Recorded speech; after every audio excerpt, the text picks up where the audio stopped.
Hi, today I will be talking about e-wallet, particularly in Malaysia. Before I jump into that, perhaps I want to tell you what is actually e-wallet. Basically, it's just using using a phone and to pay wherever you want, yeah, as a wallet. For example, you go to a store. Normally you use cash to pay, but instead of that, you use a handphone with an application. You on it, you start the app, then after that you just need to scan and pay. So it all started from, I'm not too sure, but it's popularized in China. I believe it started by Alibaba, where they started Alipay. Then after that, WeChat came in. So right now in China, say for example, you don't bring your wallet out, you have no credit cards whatsoever, all you need to bring is a handphone. Okay, you don't need to bring cash at all. So say for example, you walk to a stall to buy a newspaper. Nobody buy a newspaper nowadays. To buy a drink, for example, all you need to just one renminbi, for example. You don't need to take out one renminbi coin. You see, all you need to do is just take out your e-wallet, scan the QR code, and pay. And the vendors or the sellers are more than happy to accept them in e-payment, yeah, than giving them in cash, because nowadays they do not have change for you as well. In Malaysia, I believe the first one to came out with e-wallet is Boost. Not mistaken. Boost is actually a company of Celcom. They started from going into restaurants, like chicken rice shop. That's the first one of the first one. Chicken rice shop, Nando's. Yeah, that they started from these few restaurants. At that time, nobody knew about it, but when they put up a small sign that they can pay by Boost, I think it catch my attention, and then I started to download the app and start using it until now. That was about a year or more, I think a year and a half back. So after that, after Boost came out, I think Grab or Touch and Go came in. Yeah. Touch and Go is actually owned by CIMB, yes. And Touch and Go actually work with, if not mistaken, they work with Alipay to came out with the technology as an e-wallet. So now Touch and Go is quite popular as well. Yeah, you can also pay in any restaurants and stores. I'll come to that later. And another one, which is also popular, is Grab. So each of them actually came in from very different backgrounds. Yeah, Boost is actually from Celcom, telecommunication service provider. Yeah, and and this Grab is actually e-hailing service where you can use the app, which is Grab, to call for cars, something like Uber. But in Asia, in Southeast Asia, we are very popular using Grab. I think they have took over Uber's operation as well in Southeast Asia. So so that's Grab, and there's one more, which is Touch and Go. Touch and Go, basically what they do is they accept payment from toll payments. Yeah, it's actually a card where you need to touch it to the sensor, and then it will deduct the cash from the card. Yeah, the credit from the card.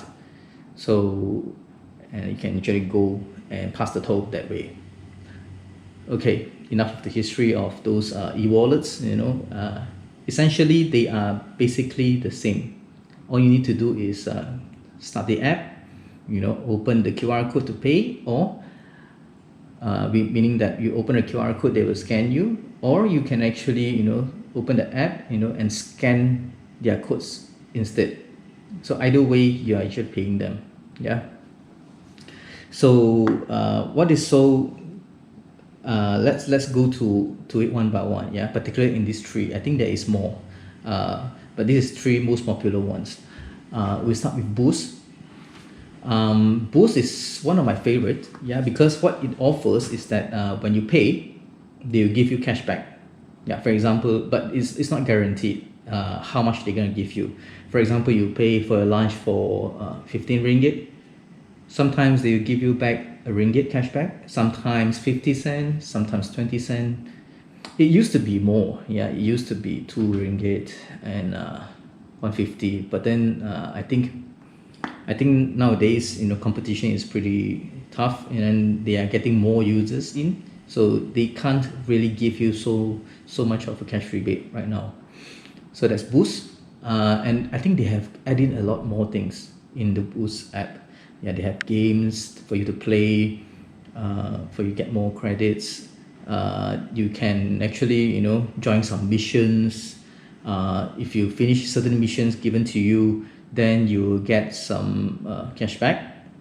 So those are to encourage you to try out different type of payment. You say you can pay for your bills, you can pay for your parking, you can pay for your movies, etc., etc. Yeah.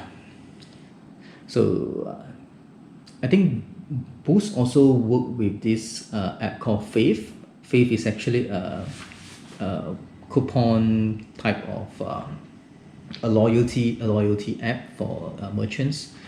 So Fave also have this thing called Fave Pay. So when you actually pay using the Fave app, you can actually choose to pay using Boost.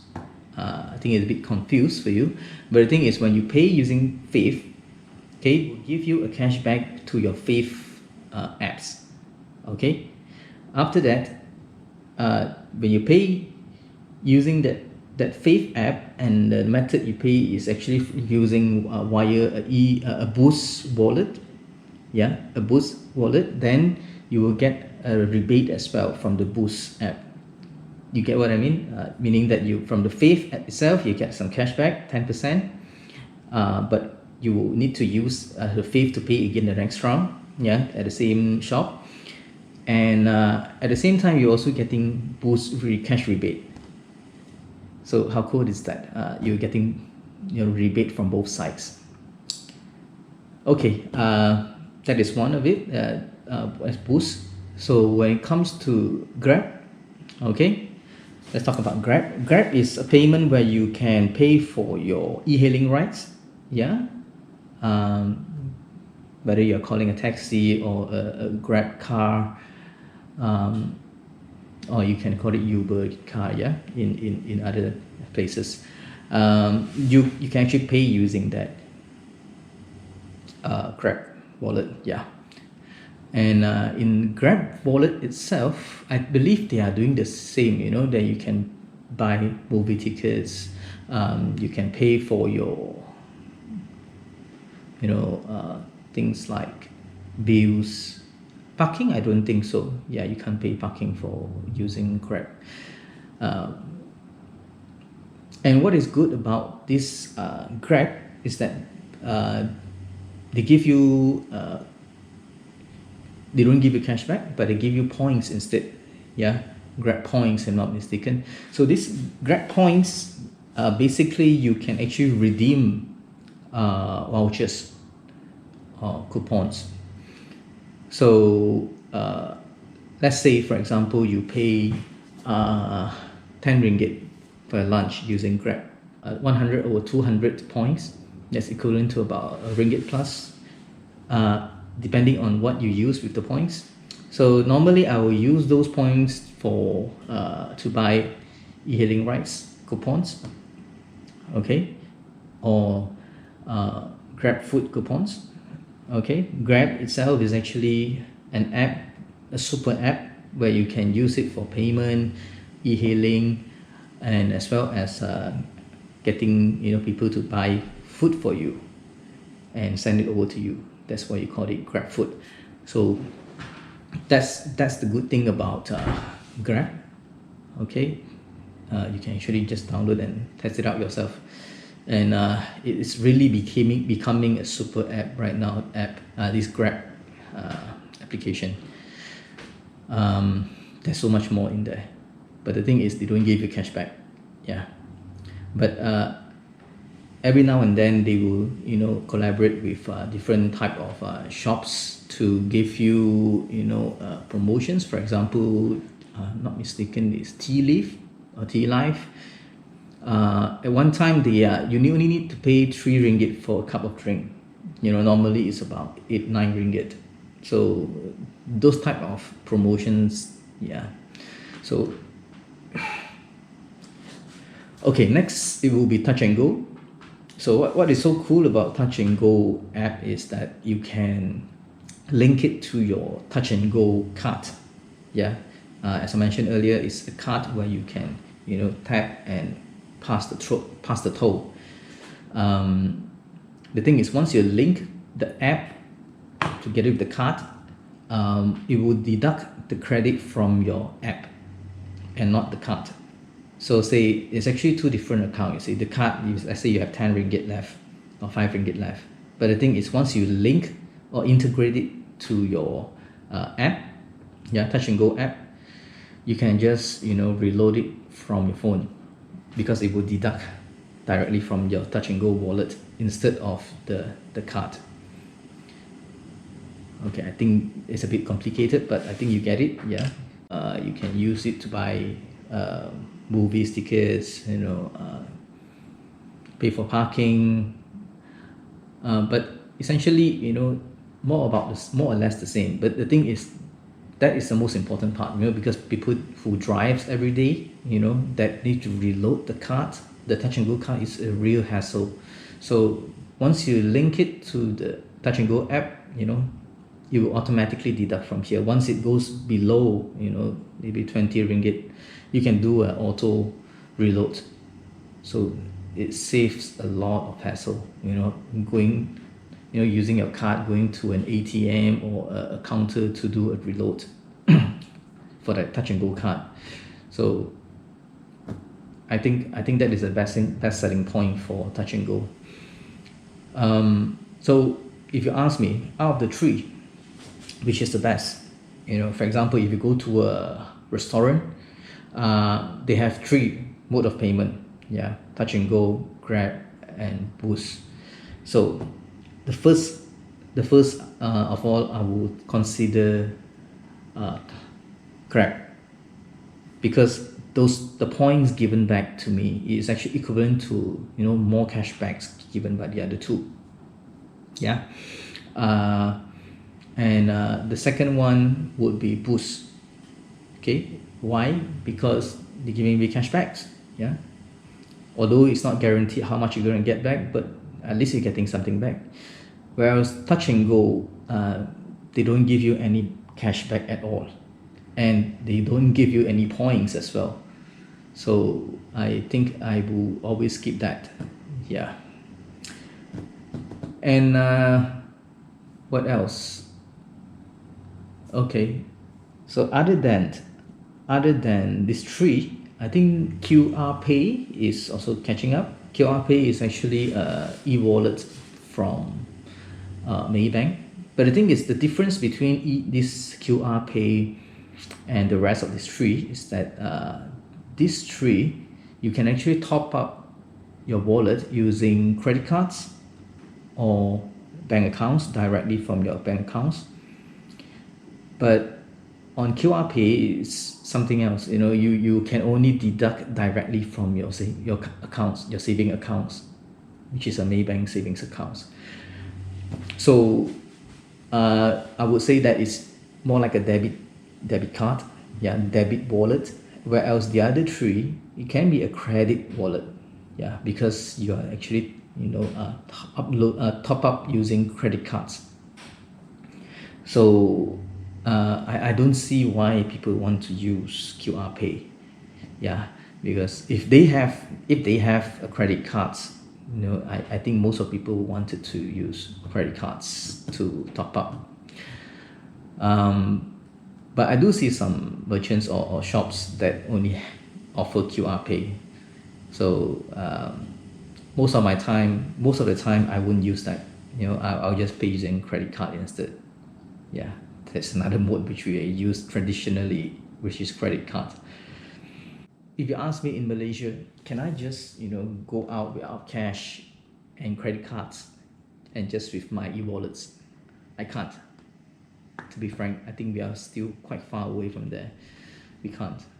Uh, but I foresee that will happen in the near future. So okay, I think before I wrap up, a small tip, using this Boost app, there is a way for you to top up. As I mentioned earlier, you can top up using your credit card, and the maximum is 1,500.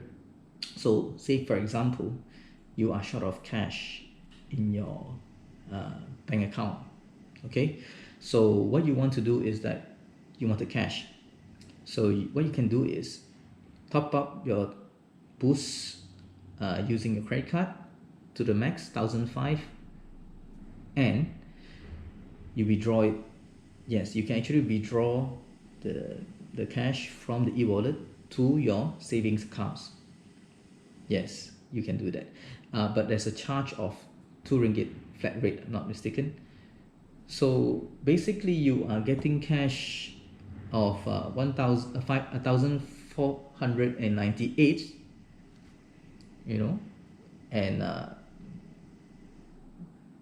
2 ringgit service charge. That's actually quite cheap. Instead of using your credit card to and going to an ATM, I think they're charging you a little bit more than that, 10 or 15 ringgit, yeah, to get a 1,500 ringgit out. That's about 1%. This is less than that, 0 point something percent. I think that's one tip for those who are short of cash and you have a credit card. That is one way for you to get some cash out.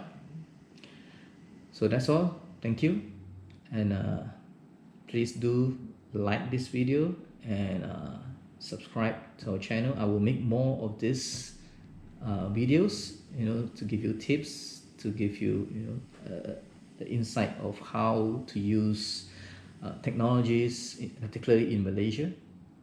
Okay, thank you.